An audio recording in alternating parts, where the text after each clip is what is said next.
welcome to the Diocese of Buffalo press conference. My name is Kathy Spangler, and I'm the Director of Communications for the Diocese of Buffalo.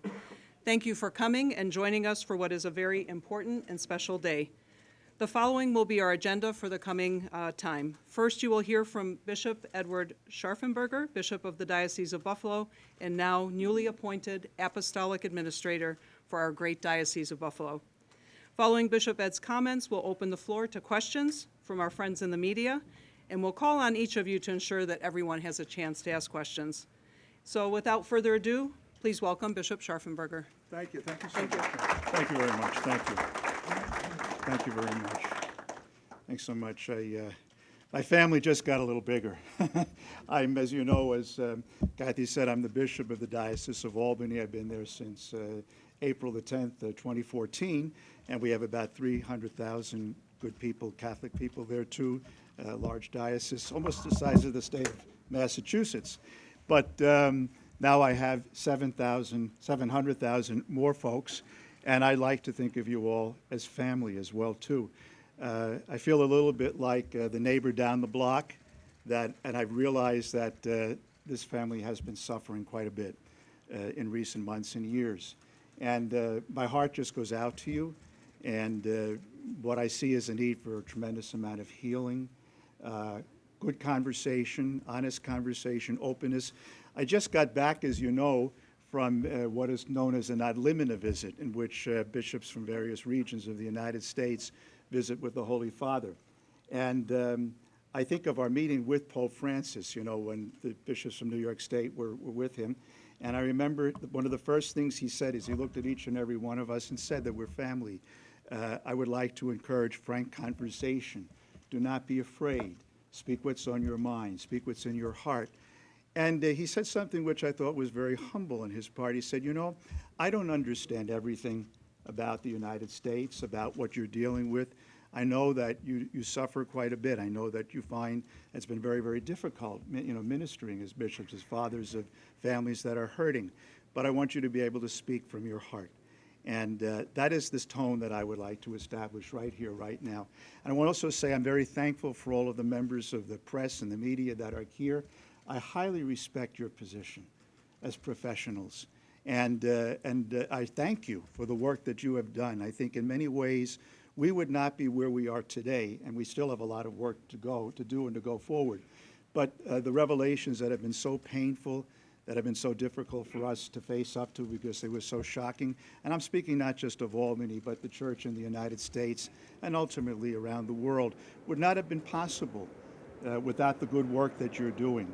So I really welcome your collaboration, a spirit of openness and dialogue, and to know that I am available to you, and I hope that you also will feel very comfortable in your conversations with me as well too.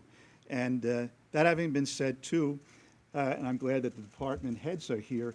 You know, the work of, I'm appointed as what is called an apostolic administrator. And the work of any administrator, those of us that have read Peter Drucker, know that any administrator is only as good as his advisors or her advisors. And that it's so important to have good collaboration. And I am encouraging that, you know, particularly cooperation among clergy and laity in the spirit of Vatican II. That's the way I like to manage, consultative management. But my primary role, as I see it, is more as a pastor, more as a father, because I come as a healer. Now, I have no white papers, no hidden agenda. I didn't get a big document from the Holy See that said, this is what you have to do. I have no marching orders other than to show up and to be who I am. So if there are any questions about why me, why was I chosen, why, I have no idea, except that I'm here. I got the call from the Apostolic Nuncio, and I said to him, I'll give it my best shot. But my desire to be with you is, as any father, or maybe more of a grandfather, I suppose, of a family that I know is hurting and in need of healing.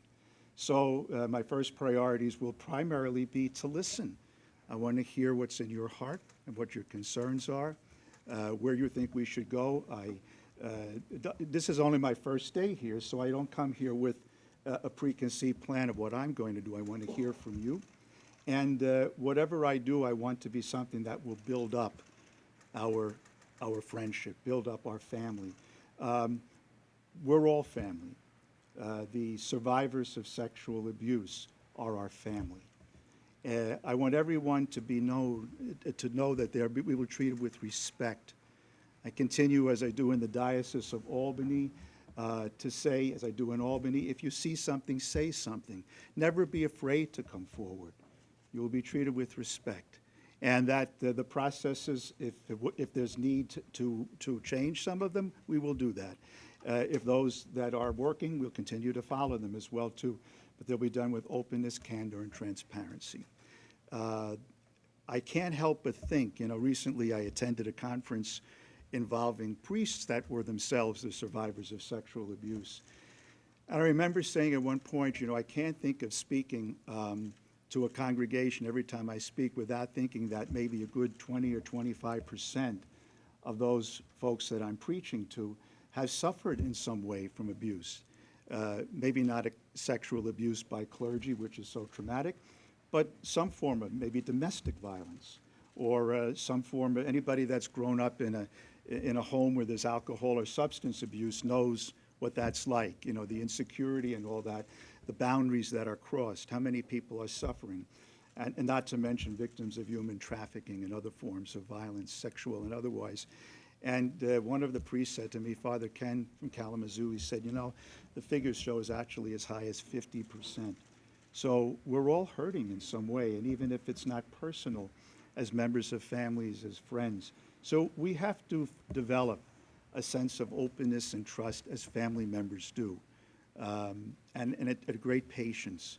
And that's what I want to be able to do with you as we walk this walk. So that's my number one priority. Then again, openness of conversation, particularly with those that are suffering the most. Secondly, I think also my vision of a diocese primarily is that the faith of the health of our diocese is in our parishes. Now, this is not in any way to say that our support organizations, Catholic Charities, Catholic Education, all of the departments are absolutely key to the running of the diocese. And we'll be sure that all of those diocesan services are kept in a healthy state so that they can do the mission of the church throughout the diocese. But we here at the Catholic Center primarily are here to serve the parishes. And there is nobody that feels the brunt of all of the pain that we've been through through these years and these months more than our people in the parishes and our parish leaders. So I want to express my support to the priests and parish leaders, many of whom are lay people as well, collaborating together in every way that I possibly can to reach out to those in our parishes who are hurting. I like to think of our parishes, my favorite definition of parishes is that it's a family of families, and a family for those without family, or maybe without family. And they say that home is a place when you knock on the door, they have to take you in. I would like every parish to be an oasis of security where people can come home and nobody feels left out. Not even the person in the back of the seat. I have a friend of mine who's a victim, a survivor of sexual abuse, and she has told the story many times because this occurred in a very young age. It was a priest friend of her family when she was very, very young, at the age of 6 or 7. And I remember her saying that, when it became something that she became aware of because it's so traumatizing, that she said, I left the church 13 times. But I found myself, even though I was so disillusioned and so hurt, I kept coming back, and sometimes I would just sneak into the church even when Mass wasn't going on. And I would come and I'd go. Finally, I got to the point after 13 times, I said, I'm not going to let any human being or any institution keep me away from Jesus. And I know that Jesus is here.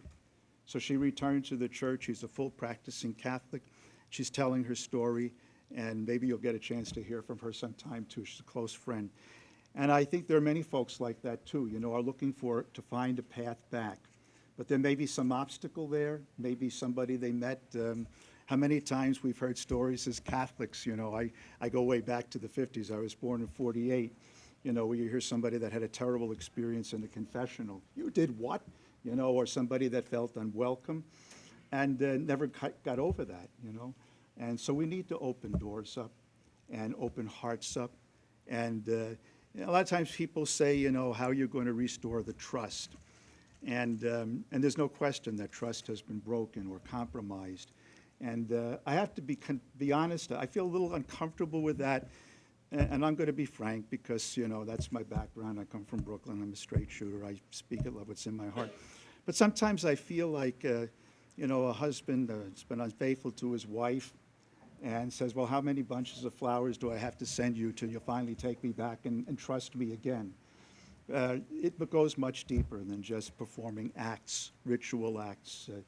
Trust is something that just has to be built, and ultimately it's a gift.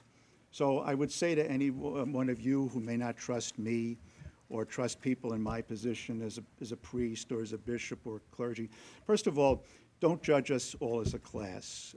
I think we've done an awful lot of that, all victims, all survivors, all priests, all bishops, all journalists, all lay people, all clerics, all men, all women. There's a lot of that going on. We have to avoid, at least I will try to avoid, writing off people. I like to see every person as a child of God that has a story, that God loves deeply. And I think we need to treat one another with that respect. So I think that is the kind of atmosphere that can create a rebuilding of trust. If we see one another as children of God, all parts of God's family, that our stories, our experiences, some of them quite negative and very painful, are all valuable. And if they speak great pain and great hurt and even great anger, anger is not a step that we can bypass or sugarcoat. There's a place for anger, particularly if it can be turned into a passion for reform and for good. We have to listen. We have to be patient. This is what we do. We stick together as family. So that's the major message I want to convey. Victims first, survivors first, anybody who's suffering, open door, dialogue, conversation, particularly respect for those that are in the trenches, parish leaders. Our role as diocesan administrators is primarily as parish support. We're there to help them, to make sure that the people in our parishes, our parish families, are given the spiritual, moral, emotional, professional support that they need to do the good works of mercy. And I will also say to those, too, that may have been so alienated from the church that they may have been withholding, the work that we do, the good work that we do, is not only to help Catholic people. The works of mercy, for example, that Catholic Charities performs. We're here for the entire community. Anybody that's hurting, the suffering, the poor, that's part of our mission. Even the mission of Catholic schools really was primarily to bring education to poor immigrants, people that did not have an opportunity to get in to the American way of life, to give them an education, to give them the tools and the skills to be able to integrate into American society. And we continue to see ourselves as serving the entire community. Money is going to be an issue that's going to come up. Financial transparency, the specter of bankruptcy, those things. We'll examine all responsible options. But the important thing, I fully believe that people are very generous of heart. They just want to be sure that whatever money, it goes to the right place. So we want to make sure that all of our ways of accounting, are transparent, are responsible, are accountable. And I have no doubt in my mind that people will rise to the occasion to support the good works of mercy that benefit not only our church, but our entire community. So I don't know how much more time I have, but those are basically the things that are on my mind right now, and I would open up to any questions that any of you may have.